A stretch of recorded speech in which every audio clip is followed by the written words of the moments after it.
ప్రియరక్షకుడైన యేసుక్రీస్తు వారి నామం పేరిట ఉదయకాలపు శుభాలు తెలియజేస్తా ఉన్నాను. ఈనాటి మన ఆత్మీయ అనుదిన ఆహారముగా 141వ కీర్తన మొదటి నుంచి 4 వచనాల్లో ఉన్నటువంటి ధ్యానాన్ని మనం ధ్యానించుకుందాం. భక్తుడైనటువంటి దావీదు కీర్తన 141. యెహోవా, నేను నీకు మొరపెట్టుచున్నాను, నా యొద్దకు త్వరపడి రమ్ము. నేను మొరపెట్టగా నా మాటకు చెవియొగ్గుము.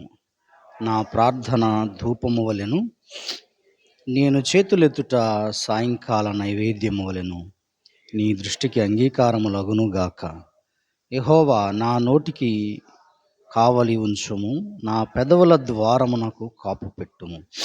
పాపము చేయువారితో కూడా నేను దుర్నీతి కార్యములలో చొరబడకుండునట్లు నా మనస్సు దుష్కార్యమునకు తిరుగా నీయకుము. వారి రుచిగల పదార్థములు నేను తినక యుందునుగాక. చదవబడినటువంటి ఈ లేఖన భాగంలో మరి భక్తుడైనటువంటి దావీదు తాను చేసినటువంటి ప్రార్థన మనకి ఇందులో కనిపిస్తూ ఉంది. యెహోవా, నేను నీకు మొరపెట్టుచున్నాను, నా యొద్దకు త్వరపడి రమ్ము. నేను మొరపెట్టగా నా మాటకు చెవియొగ్గుము. ఈ భక్తుడు దేవునితో మనం ప్రార్థన చేస్తూ ఉన్నాడు, దేవునికి ప్రార్థన చేస్తూ ఉన్నాడు. ప్రార్థన అంటే అర్థం ఏంటి? ఒక విశ్వాసి లేదా ఒక భక్తుడు దేవునితో మాట్లాడుటయే ప్రార్థన లేక మొర్రపెట్టుట. మనం కష్టాల్లో ఉన్నప్పుడు, శ్రమల్లో ఉన్నప్పుడు, బాధల్లో ఉన్నప్పుడు మరి దేవుడు దూరంగా ఉన్నాడేమో అన్నట్లుగా ఈ భక్తుడు, అయ్యా త్వరపడి నా దగ్గరికి రా, నాకు జవాబు ఇవ్వు, నాకు ఉత్తరం ఇవ్వు అని చెప్పి ప్రార్థించాడు. మనం క్షేమంగా ఉన్నప్పుడు, అన్నీ బాగున్నప్పుడు, అన్నీ మంచిగా ఉన్నప్పుడు, అన్నీ సజావుగా నడుస్తున్నప్పుడు దేవుడు మన పక్కనే ఉన్నట్లుగా అనిపిస్తుంది. అదే మనకు కొన్ని కష్టాలు, ఇబ్బందులు వచ్చినప్పుడు మనం దేవుడు నాకు దూరం అయిపోయాడేమో, చాలా దూరంగా వెళ్ళిపోయి ఉంటాడేమో అన్నట్లుగా మన జీవితాలు కొంచెం కృంగిపోయి నిరాశతో మనం జీవిస్తూ ఉంటాం. దావీదు మహారాజు అదే, ఒకవేళ దేవుడు నాకు దూరం అయిపోయాడు అనుకున్నాడేమో, అయ్యా త్వరపడి రా, నా యొద్దకు రా, నాకు ఉత్తరమిమ్మయ్యా అని ప్రార్థన చేస్తా ఉన్నాడు ఈ కీర్తనలో, ఈ మొదటి వచనంలో. కానీ దేవుడు అపొస్తలుల కార్యం 17:27లో ఆయన మనలో ఎవనికిని దూరముగా ఉండేవాడు కాడు, ఆయన అందరికీ సమీపంగా ఉన్నాడు అంటాడు. ఎవరికీ దూరంగా లేడు ఆయన. ఈ లోకంలో ఉన్న ప్రతి మనిషికి ఆయన సమీపంగా ఉన్నాడు.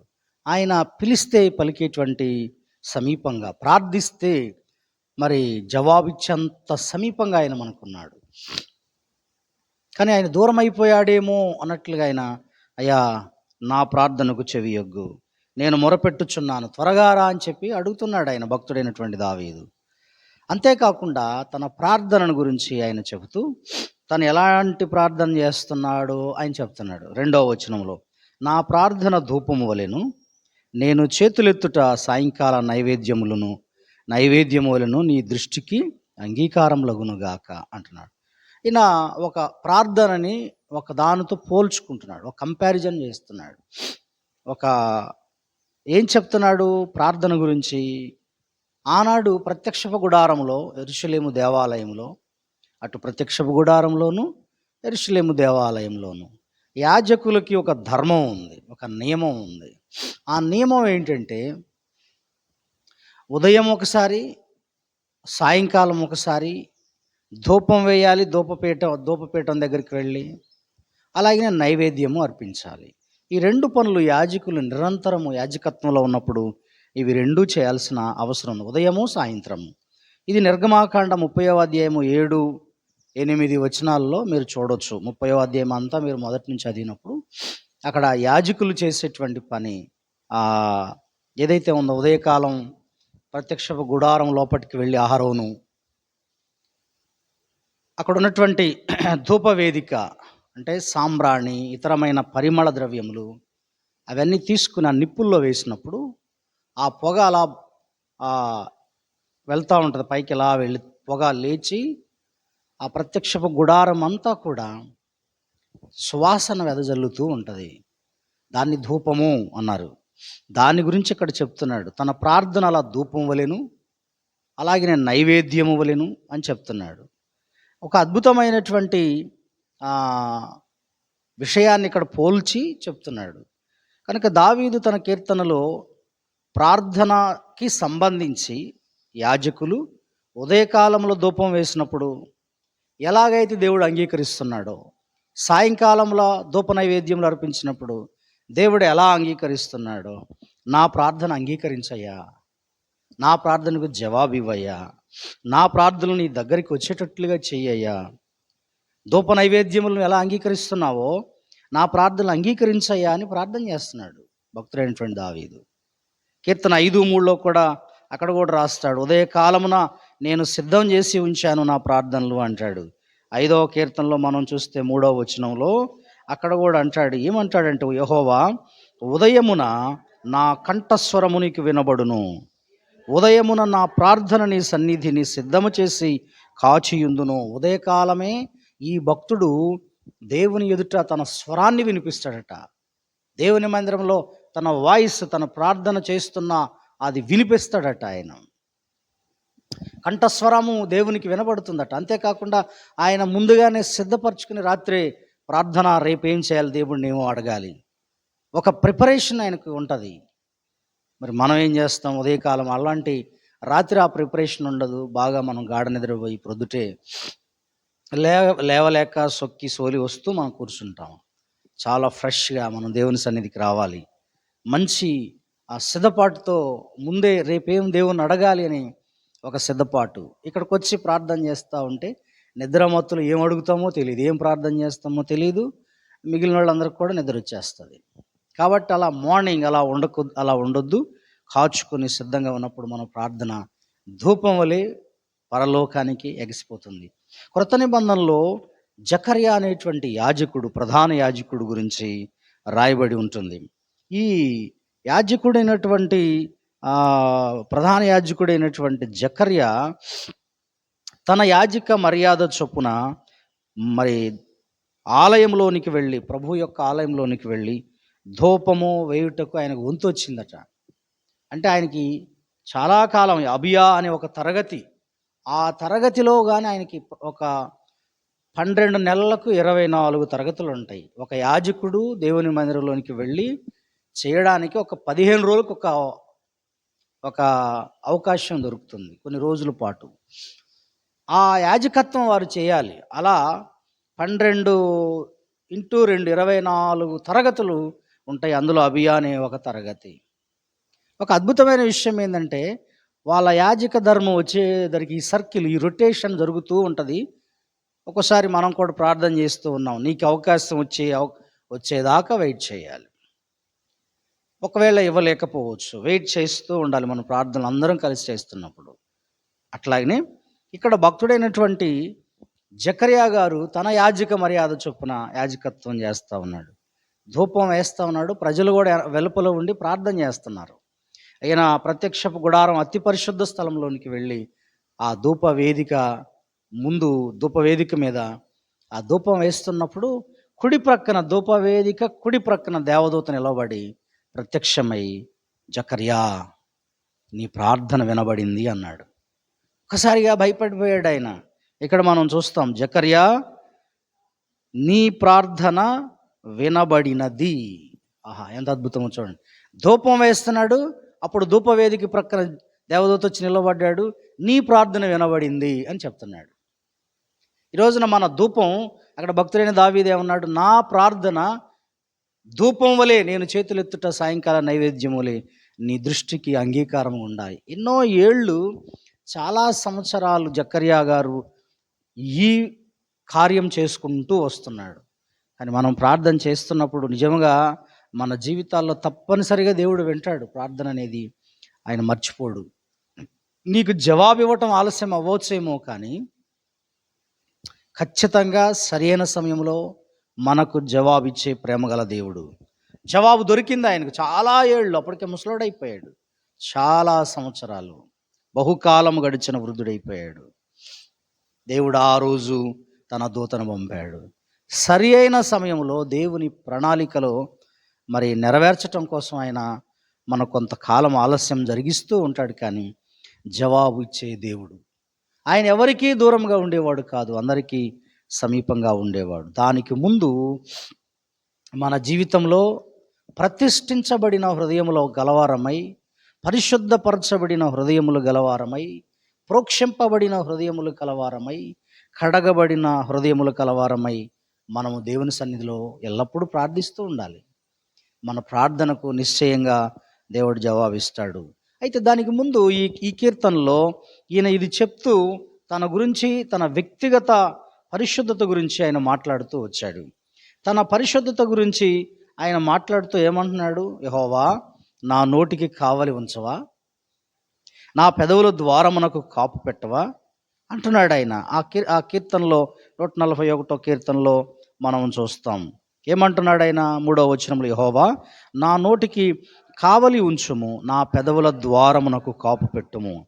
పాపము చేయువారితో కూడా నేను దుర్నీతి కార్యములలో చొరబడకుండునట్లు నా మనస్సు దుష్కార్యమునకు తిరగనీయకుము. ఇక్కడ చూస్తే తన నోరు గురించి చెప్తున్నాడు, తన మనసు గురించి చెప్తున్నాడు. తన మనసుకు కావలి ఉంచమంటున్నాడు, తన మనసు గురించి దేవుడికి చెప్తున్నాడు, తన నోటి గురించి చెప్తున్నాడు. నా పెదవుల ద్వారమునకు కాపు పెట్టయ్యా అని. ఎందుకు తన నోటికి కాపు పెట్టమని ఆయన అడుగుతున్నాడు అని మనం ఆలోచన చేసినప్పుడు, ఆయన మనుషుల జీవితంలో ఎన్నో కష్టాలు వస్తాయి, ఇబ్బందులు వస్తాయి, శోధనలు వస్తాయి. అలాంటి సమయంలో దేవుణ్ణి ఏమైనా అనవచ్చు మనం.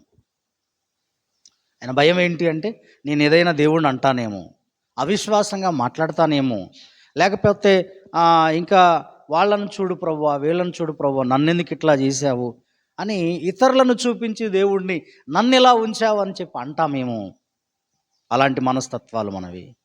ఇక దావీదు తన ప్రార్థనలో తన నోటి గురించి ప్రార్థించాడు. అజ్ఞానమైన మాటలు పలకకుండా, వ్యర్థమైన మాటలు మాట్లాడకుండా తన మనస్సుకు చెప్తున్నాడు, నా నోటికి కావలి ఉంచయ్యా, నా పెదవుల ద్వారం నాకు కాపు పెట్టు. బయటికి వెళ్ళినప్పుడు ఒక్కొక్కరు ప్రశ్నించవచ్చు, ఏంటి నువ్వు ఇంత ప్రార్థన చేస్తున్నావు కదా, ఇంత భక్తి చేస్తున్నావు కదా, ఏడి నీ దేవుడు ఏం చేశాడు అని అడుగుతారు. అడిగినప్పుడు అక్కడ ఏమైనా మన నోరు జారుతుందేమో తెలియదు, అక్కడ దేవుడిని ఏమైనా అంటామేమో.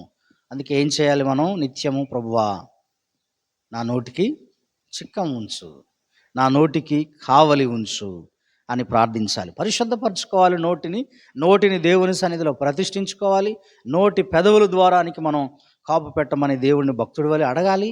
నోటి విషయంలో మనము కేర్ఫుల్గా ఉండాల్సిన అవసరం ఉంది. తర్వాత తన మనస్సు గురించి చెప్తున్నాడు. ఎందుకు మనస్సు గురించి అంటే, మనస్సు కూడా చంచలమైనది. మనస్సు కూడా చంచలమైనది. మనకు ప్రార్థించిన వెంటనే జవాబు రాకపోవడంతో వెంటనే మనం నిరాశ చెందుతాం. ఏంటి, ఇంకెన్నాళ్ళు ప్రార్థించాలి, ఇంకెంతకాలం నేను ప్రార్థించాలి, ఇంకేం ప్రార్థించాలి, నేనేం చేశాను దేవుని ఎదుట, ఇంకా నేనేం పాపం చేశాను, నన్నెందుకు దేవుడు ఇట్లా చేస్తున్నాడు, నన్నెందుకు ఇట్లా దేవుడు చేస్తున్నాడని మనస్సు నిరాశతో ఆవరించి బలహీనమైపోతాం. అందుకే మనసు గురించి కూడా చెప్తున్నాడు. దేవుడు నాకు ఎట్లా ప్రార్థన చేస్తున్నానో, నేను ఎంత ప్రార్థన చేస్తున్నానో, ఉపవాసం ఉంటాను, ఎంత ప్రార్థించినా ఒక అద్భుతం కూడా జరగట్లేదు నాకు అని మనస్సు దారి తప్పిపోయే ప్రమాదం ఉంది, చంచలమైపోయే అవకాశం ఉంది. కనుకనే ఆయన అన్నాడు, నా మనస్సు దుష్కార్యమునకు తిరగనియొద్దయ్యా అని మనస్సు గురించి ప్రార్థన చేశాడు. హృదయం గురించి ప్రార్థన చేశాడు ఆయన, అండ్ నోటి గురించి చేశాడు. మనం ఆలోచన చేసినట్లయితే ఈ కీర్తనలో నీ ప్రార్థన, నా ప్రార్థన, మన అందరి ప్రార్థనలు ధూపము వలె దేవుని సన్నిధికి ఎగసిపోవాలి అంటే ఖచ్చితంగా మనము అలాంటి ప్రార్థన మనం చేయగలగాలి. నోటికి చిక్కం పెట్టుకుని, నోటిని పవిత్రపరచుకుంటూ, నాలుకను పవిత్రపరచుకుంటూ, మనస్సును లేదా హృదయాన్ని పరిశుద్ధపరచుకుంటూ మనం ప్రార్థించినప్పుడు దేవుడు నిశ్చయంగా ఆయన జవాబిస్తాడు. ఆయన నిశ్చయంగా ఆయన నీ ప్రార్థన వినబడినది అంటాడు. ఆయన నీ ప్రార్థన వినబడింది నాకు అంటాడు. మన ప్రార్థనలు వినబడేలా మనం చేయాల్సిన అవసరం ఉంది. ఉదయకాలంలో నీవు, నేను, మనం అందరం.